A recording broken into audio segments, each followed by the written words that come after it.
Hello students, welcome back. आज हम लोग बात करेंगे एक्वाइजेशन के बारे में। An acquisition is when one company purchase और most of all of another company's share to gain the control of the company. Purchasing more than 50% of target firm stock and other assets allow the acquirer to make decision about the newly acquired assets without the approval of the company's shareholders. तो इसमें होता क्या है, acquisition में कोई भी एक company या फिर कोई भी एक इंडिविजुअल दूसरी कंपनी का शेयर खरीदता है, और वो जो शेयर खरीदता है वो उसी कंपनी का 50% से ज़्यादा शेयर खरीद लेता है।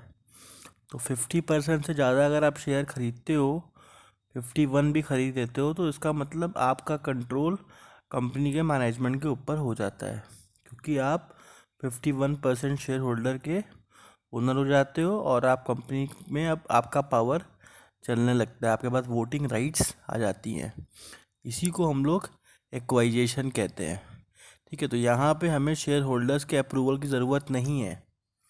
ठीक है, अगर हमको मार्केट से शेयर मिल रहा है 51% तक का, तो हम खरीदते चले गए।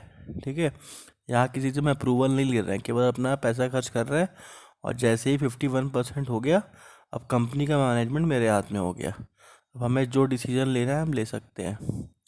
क्लियर है? क्योंकि आपको पता है जितने भी पब्लिक लिमिटेड कंपनी होते हैं, उनके जो भी डिसीजंस होते हैं वो बोर्ड मीटिंग में लिए जाते हैं, और जो भी शेयर होल्डर्स होते हैं उनके पास होती है वोटिंग राइट्स। लेकिन जब आप 51% शेयर किसी कंपनी का खरीद लोगे, तो मतलब अब कोई भी अगर आप डिसीजन वहाँ पे होता है, सबसे ज़्यादा पावर आपके पास होती है डिसीजंस लेने की। तो इसी को हम एक्वाइजेशन कहते हैं। आप उस कंपनी को एक्वायर कर लेते हो उसका शेयर खरीद के। Acquisition which are very common in business may occur with the target company's approval, or in spite of the disapproval. With approve, there is often a no shop clause during the process. तो इस acquisition की बात जब बात करेंगे, यहाँ पे company के अप्रूवल से कोई मतलब नहीं होता है कि आप कंपनी बोलेगी तभी आप शेयर खरीदोगे। आप धीरे धीरे आपको लगा कि हाँ ये कंपनी प्रॉफिटेबल है, और आपने धीरे धीरे करके उसका 51% शेयर खरीद लिया। ठीक है, तो यहाँ पे कंपनी का अप्रूवल इम्पोर्टेंट नहीं है, यहाँ पे आपका अप्रूवल इम्पोर्टेंट है कि आपको ख़रीदना है कि नहीं ख़रीदना है। अगर आपको कंपनी एक्वायर करना है, 51% शेयर आपने खरीद लिया। ठीक है, और ये कोई इनलीगल भी नहीं है। ठीक है, अब सेकेंडरी मार्केट में शेयर बिक रहा है, भाई मेरे पास पैसे थे हमने ख़रीद लिए, अब कंपनी का पावर मेरे पास आ गया। ठीक है, एक्वाइजेशन में किसी के अप्रूवल की ज़रूरत नहीं होती है, आप आराम से शेयर खरीदते जाओ, और जैसे ही 51% हो जाएगा, वो कंपनी में आपकी पावर वहाँ पे हो जाएगी।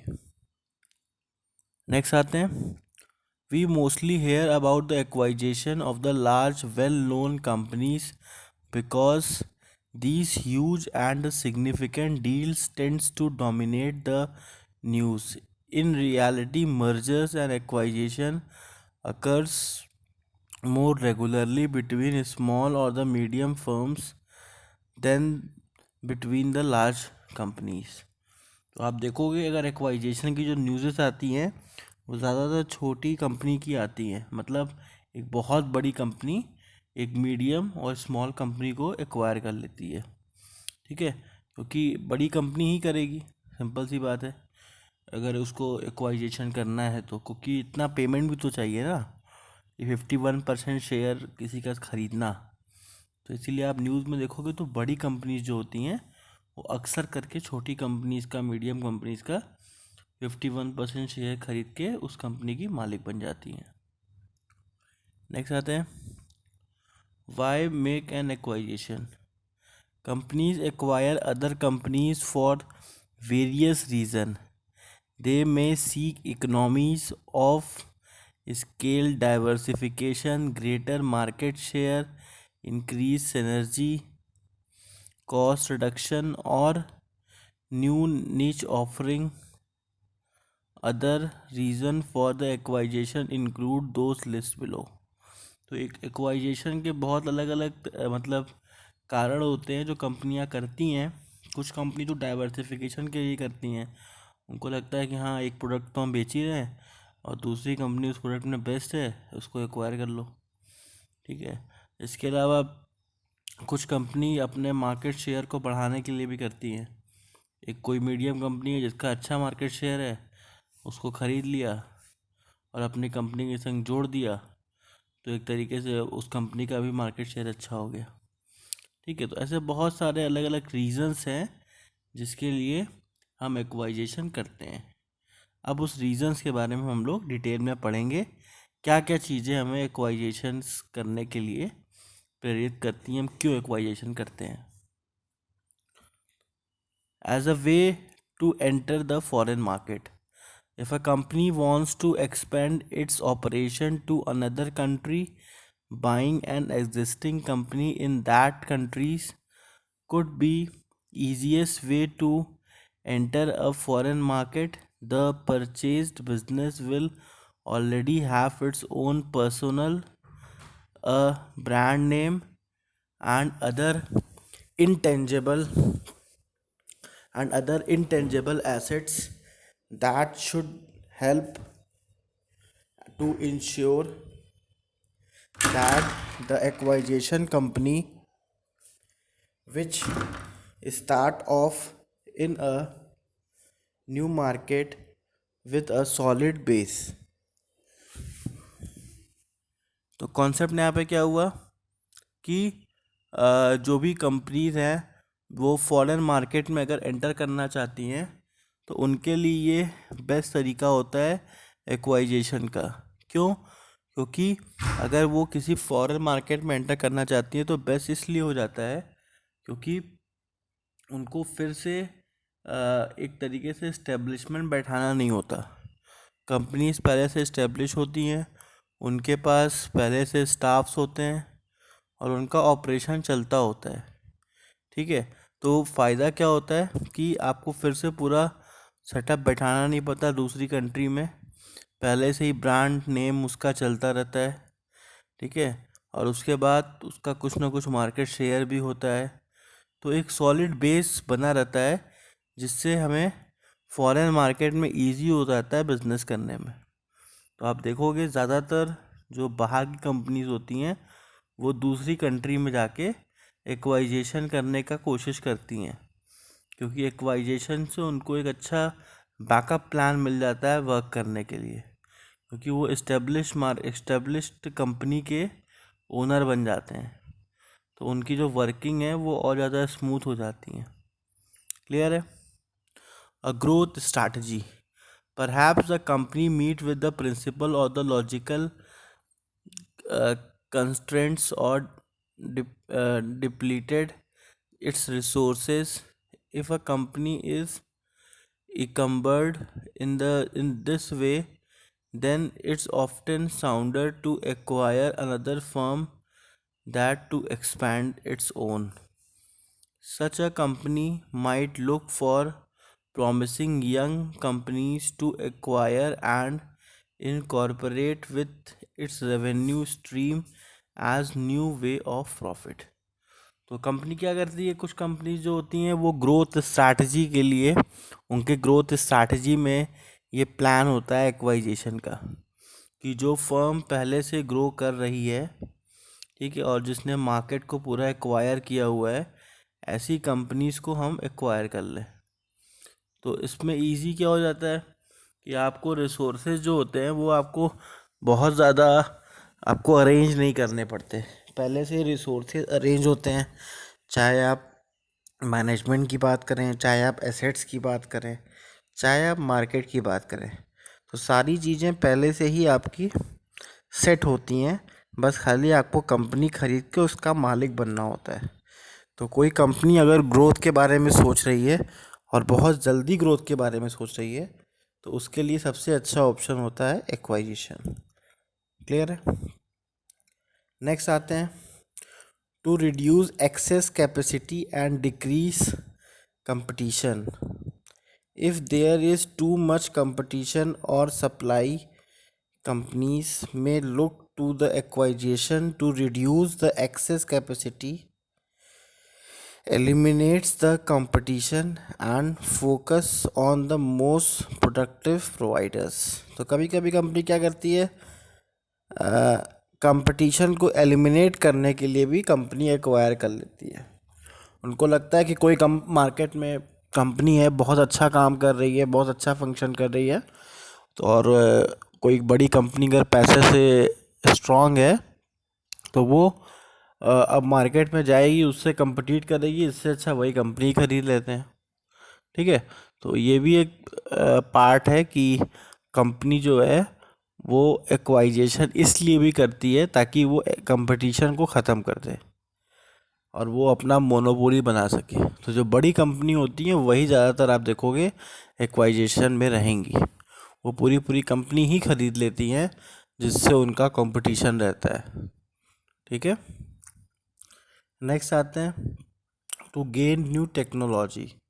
Sometimes it can be more cost efficient for the company to purchase another company that already have implemented a new technology successfully than to spend the time and money on the develop the new technology itself.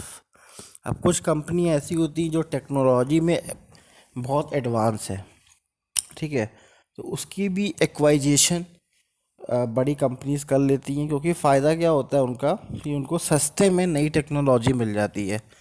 पूरी technology फिर से establish करने में, अपने से मतलब starting से करने में जो खर्चा उसका लगता है वो खर्चा उनका बच जाता है जब वो पहले से ही इस्टेब्लिश कंपनी,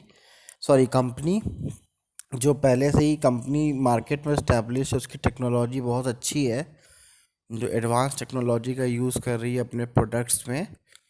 और तो कंपनी क्या करती है, ऐसी जो बड़ी कंपनीज़ होती हैं वो ऐसी कंपनीज़ को ढूंढती रहती हैं, ठीक है, जिनकी टेक्नोलॉजी अच्छी है, ठीक है, और मार्केट में वो इस्टेब्लिश भी है, तो ऐसी कंपनीज़ को वो तुरंत खरीद लेती है। नेक्स्ट आते हैं इवेल्युएटिंग एक्वाइजेशन कैंडिडेट। मतलब अगर आप कोई भी एक्वाइजेशन करने जा रहे हैं, कोई भी कंपनी खरीदने जा रहे हैं, तो उस कंडीशन पे क्या क्या चीज़ें आप ध्यान रखोगे, क्या क्या चीज़ें आपको इवेल्युएट करना है। Before making an acquisition it is imperative for the companies to evaluate whether its target company is good candidate। तो सिंपल सी बात है कि कोई भी कंपनी अगर आप एक्वायर करने जा रहे हो, सबसे पहले चेक करो कि जो आपकी टारगेट कंपनी है वो एक्वायर करने लायक है कि नहीं है। पहला है, is the price right. The materialistic investors issue to the value and acquisition candidate vary by the industry. When the acquisition fail, it's often because of ask price for the target company exceeds this matrices। और सबसे बड़ी problem क्या होती है, कभी कभी companies लोग acquire तो कर लेते हैं लेकिन बहुत हायर प्राइस पे कर लेते हैं, तो उससे नुकसान क्या होता है कि फिर आप कंपनी को चला नहीं पाते हो। तो इसीलिए सबसे पहले अगर कोई कंपनी आप ख़रीदने चाह रहे हो तो उसकी पूरी वैल्यूएशन देखो और मार्केट से कंपेयर करो कि उस जैसी कंपनी उस रेट में अगर मिल रही है तो क्या सही है ये। अगर आपको सब लगे सही तभी आप ख़रीदो, क्योंकि आपको कंपनी लॉन्ग टर्म चलानी है, ठीक है। और अगर कंपनी इस तरीके से फंक्शन बहुत ज़्यादा महंगी आपको मिल रही है तो मतलब आप उसका प्रॉफिट उसमें से निकाल ही नहीं पाओगे और उल्टा आप लॉस में चले जाओगे, ठीक है। नेक्स्ट आते हैं, एग्जामिन द डेप्थ लोड।